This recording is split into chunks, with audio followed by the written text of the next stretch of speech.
बातमीकडे शेतकऱ्यांच्या खात्यावरती पैसे जमा होण्यास आता सुरुवात झालेली आहे। आतापर्यंत 8,139 कोटी रुपये हे वितरित करण्यात आलेले आहेत। कर्जमाफी करू सकारात्मक अशा प्रकारची भूमिका त्याच्यावर घेतलेली आहे।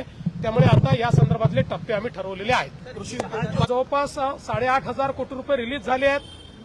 त्यातले 6,000 कोटी प्रत्यक्ष खात्यामध्ये गेले आहेत आणि पुढच्या 2 दिवसात उरलेले पैसे जाणार आहेत। अजून 11,000 कोटी रुपये हे काल आम्ही जे कॅबिनेटला परवा मान्य केले तेही आता येत्या 2 ते 3 दिवसात रिलीज होणार आहेत आणि तेही शेतकऱ्यांच्या खात्यामध्ये जातील आणि अजून 1,500 कोटीची आम्ही प्रोव्हिजन केलेली आहे।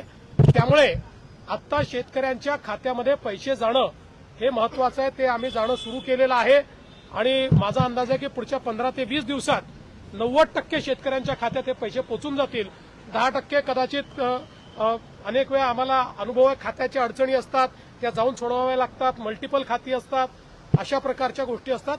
त्यामुळे तेही आम्ही त्यांचेही जे बाकी 10% आहेत त्यांचेही आम्ही त्या ठिकाणी पूर्ण करू आणि फॉर्च्युनेटली याला कुठली आचारसंहिता नसते। त्यामुळे आचारसंहिता लागली तरी ही मदत त्यांच्या खात्यामध्ये जाऊ शकते।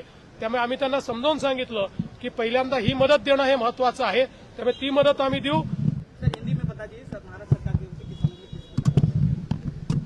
महाराष्ट्र की हमारी सरकार ने अपना जो घोषणा पत्र दिया था उस घोषणा पत्र में किसानों को कर्जा माफ करेंगे इस प्रकार की हमने घोषणा की थी।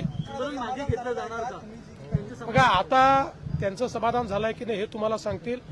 आम्हाला असं वाटतंय त्यांचं समाधान झालंय, पण त्यापेक्षा आम्हाला महाराष्ट्रातल्या शेतकऱ्याचं समाधान करणं हे जास्त महत्वाचं वाटतं। ते करण्याचा आम्ही प्रयत्न करू। खूप मोठा निर्णय आहे, खूप मोठा निर्णय आहे, पण सरकारवर आधीच थोडासा आर्थिक बोजा देखील आहे, ते कसं सॉर्ट आउट आहे। आता हे खरंच आहे की आर्थिक बोजा मोठा आहे, सरकार आर्थिक अडचणीत आहे, पण जसं आता आर्थिक अडचणीत असतानाही आपण